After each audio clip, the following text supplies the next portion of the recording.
Ilya menyatakan kesiapannya untuk menghadapi penantang teratas manapun. Islam awalnya mengindikasikan bahwa ia membutuhkan setidaknya satu kemenangan di kelas 155 pon sebelum diberi kesempatan perebutan gelar. Namun, tim Islam kemudian mengklarifikasi bahwa mereka akan menyetujui pertarungan tersebut jika Ilya ditawarkan kepada mereka. Selanjutnya, Ilya Topuria menolak tawaran pertarungan melawan Arman Tsarukyan dengan alasan bahwa ia merasa tidak perlu membuktikan diri untuk mendapatkan kesempatan tersebut.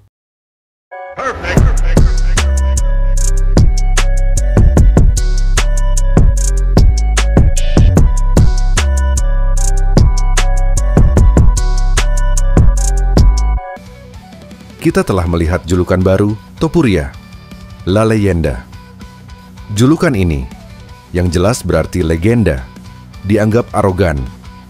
Saya mengerti mengapa, terutama setelah hanya satu kali mempertahankan gelar. Namun, saya pikir Ilya Topuria adalah legenda. Saya pikir dia telah melakukan cukup banyak untuk mencatatkan sejarah dan dianggap sebagai nama besar. Menurut saya, dia telah melakukannya dan akan terus berkembang. Saya lebih menyukai julukan sebelumnya, El Matador, yang menurut saya keren. Julukan itu cocok dengan gaya bertarungnya. Namun, julukan barunya, La Leyenda, terdengar arogan. Meskipun demikian, saya tidak bisa meremehkannya. Kita jarang melihat petarung dengan kepercayaan diri seperti ini. Dia ingin menjadi Conor McGregor berikutnya, tetapi kita tidak akan pernah melihat Conor McGregor lain. Ilya adalah Ilya, dan Conor adalah Conor. Kita tidak bisa membandingkan Ilya dengan Conor. Ini adalah era Ilya Topuria. Dia percaya diri dan banyak bicara, tetapi dia membuktikannya.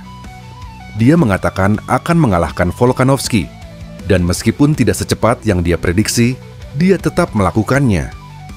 Dia masuk ke pertarungan dengan mengatakan akan menjadi orang pertama yang mengalahkan Max Holloway dan Volkanovski di kelas bulu, dan dia melakukannya. Jika Ilya kalah, komunitas dan hype MMA akan hancur. Banyak yang akan mencelanya, dan kita tidak akan pernah mendengar akhir dari itu. Namun, siapa yang bisa mengalahkannya? Mungkin Islam Makhachev, tetapi itu akan menjadi pertarungan yang sangat besar. Saya pikir Islam bisa mengalahkannya, tetapi saya juga bisa membayangkan Ilya menang. Pertarungan ini sangat sulit diprediksi. Jika ada kelas ringan yang bisa mengalahkan Ilya, itu adalah Islam. Itu menunjukkan level kelas ringan terhebat sepanjang masa. Tim Islam kembali menegaskan bahwa Ilya perlu meraih kemenangan di kelas 155 pon terlebih dahulu. Oleh karena itu, tampaknya Ilya harus bertarung di kelas 155 pon sebelum mendapatkan kesempatan langsung melawan Islam Makhachev, yang mungkin menjadi tantangan mengingat postur tubuhnya yang relatif kecil. Dengan tinggi sekitar 169 cm dan jangkauan 175 cm. Ilya memiliki keunggulan signifikan di kelas 145 pon, di mana ia tampil dominan. Namun, penampilannya di kelas 155 pon masih menjadi tanda tanya. Meskipun ia pernah bertarung di kelas tersebut sebelumnya, alasannya adalah karena kesulitan mencapai batas berat 145 pon.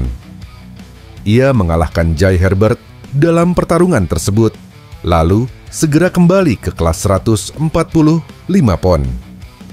Perbedaan 10 pon antara kedua kelas tersebut sangat signifikan, tidak hanya dalam hal berat badan, tetapi juga dalam aspek-aspek lain dari permainan. Conor McGregor adalah contoh yang baik.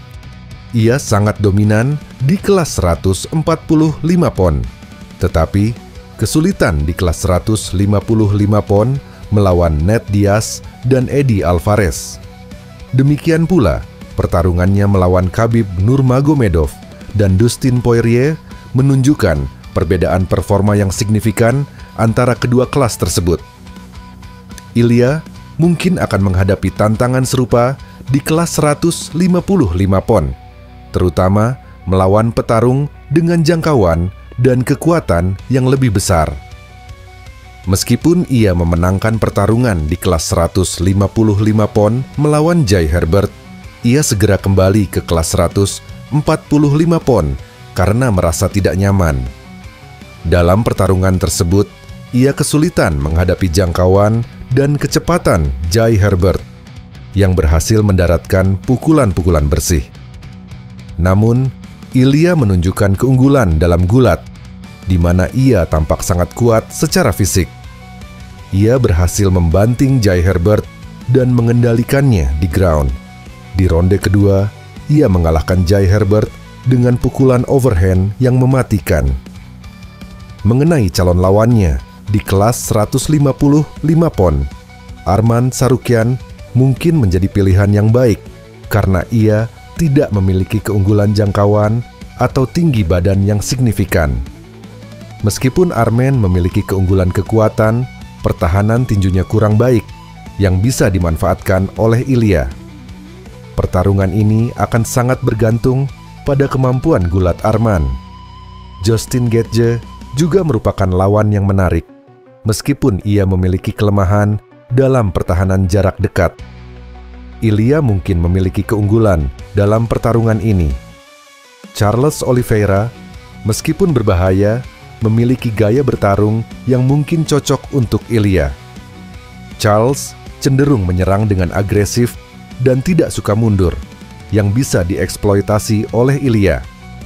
Namun, Charles memiliki kemampuan takedown yang baik dan berbahaya di ground.